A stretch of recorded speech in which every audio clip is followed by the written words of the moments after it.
I love the fact that our community is constantly growing and there are more and more people entering this space and bringing great ideas to this space. Some of those people make great gear, and one of them is Strikell violins. We love the instruments. Well, now they also make a preamp specifically designed for violin called the PreVamp, V for violin or victory or whatever you want to say. Really love this little pedal. Let's dig into this and find out what it can do. One of the biggest issues we have as violinists is dealing with impedance mismatches. Our passive instruments have very high impedance. Most of the things we plug into are expecting a much lower impedance, so we need a preamp in order to boost the signal coming out of our instrument so they can function properly in all these other circuits. The cool thing about the preamp is that it's got a selector switch between 1 mega ohm, 4.5 and 10 mega ohms of input impedance. That allows you to try to match your instrument the best to what you're plugging into. Most of the tests I'll do today are with the 10 mega ohm impedance. Another thing this thing recognizes is that we play different instruments. We've got 4, 5, 6, and 7 string violins, and the needs of 4 and 5 string violins are different than the needs of 6 and 7 string violins, mostly because of those low frequencies that on a smaller range instrument, 4 and 5 string, we want to dump those lower frequencies because it's really just bow thump and a bunch of nastiness. On a more extended range instrument with 6 and 7 strings, we want to keep those frequencies. This selector switch between 4/5 or 6/7, it just moves the high pass filter so that we're dumping those unneeded frequencies for lower range instruments and we're keeping them for higher range instruments. It still has a roll off, it just moves it down a little bit. We've got a couple of knobs here. Obviously there's a level and then treble, mids, and bass. Those are all voiced for violin instead of guitar, and we're going to hear that in a minute. But you're also going to notice a stomp switch here. This is for a boost. When it's time for you to take a solo, you kick that, you're off to the races, you kick it back, and now you're playing rhythm again. Another thing I like about it, solid metal construction. You're not going to have any problems with this on your pedal board. It's not going to fall apart. It's not going to break. This thing is really, really sturdy. It does power from a standard 9-volt power supply, obviously really important. The main purpose of a preamp is to make sure we've got a good balance between the impedance of the instrument and the thing that you're plugging into.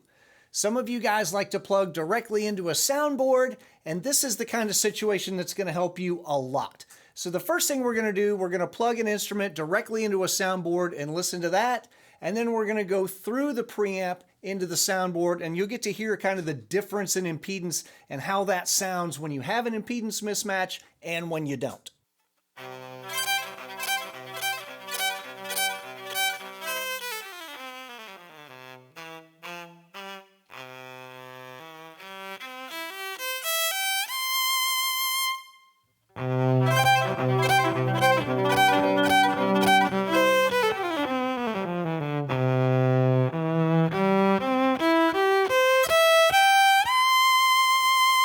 All right, now we're going to look at the EQ profile of this particular pedal, and I've got headphones on so that I can listen to what's happening here and we don't have any bleed going into the microphone.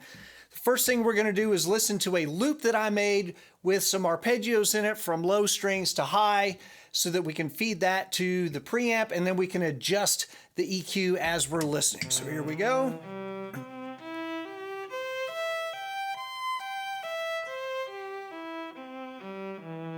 So we've got it on the 4 to 5 string. We're going to switch to 6 to 7.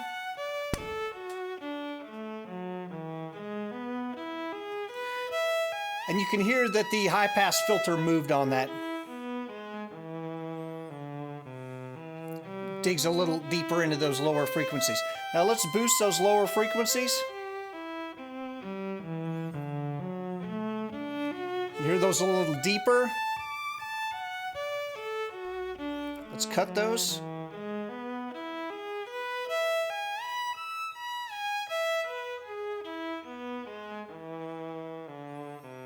They don't go away, they just get a little more under control. So let's center those again. Now let's listen to the mids. Cut those.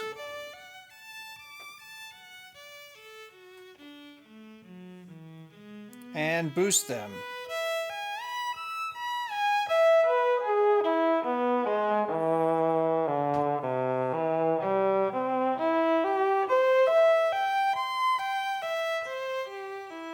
It's a pretty nice wide curve that it's making there. Let's listen to the highs, cut those.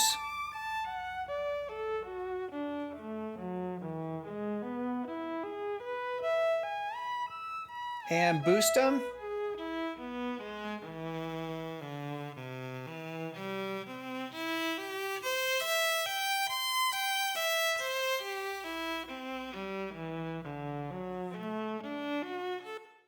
I feel like all three of these frequency ranges are really appropriate for violin. The lows work in the violin, whereas on a guitar amp, the lows are below anything that we're gonna do. So the lows here are actually violin lows.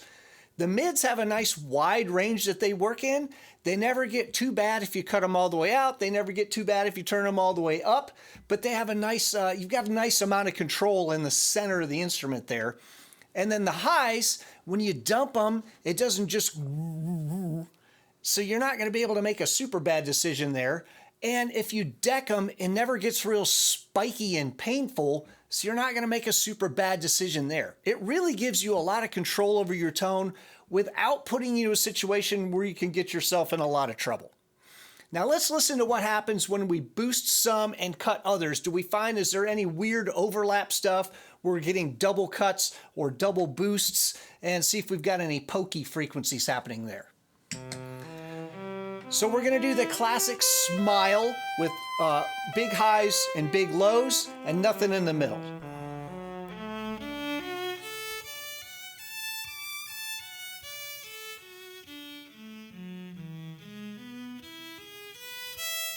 It sounds pretty smiley, but I don't hear any double cuts. I don't hear any double boosts. So that's good, nice and smooth.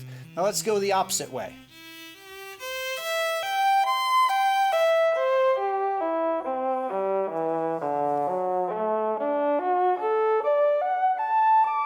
Kind of sounds like an AM radio, which is what you would expect.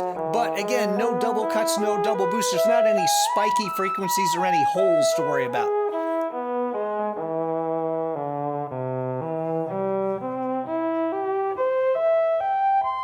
Let's boost them all.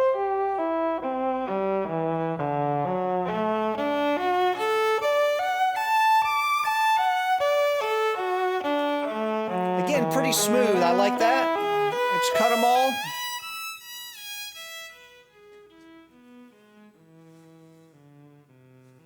It sounds more or less like it sounds flat, just quieter because you've got everything turned down. Really like the EQ points on these. I really like the way they all kind of sit. You've got a lot of control over your tone, again, without kind of putting yourself in a situation where you could get in trouble.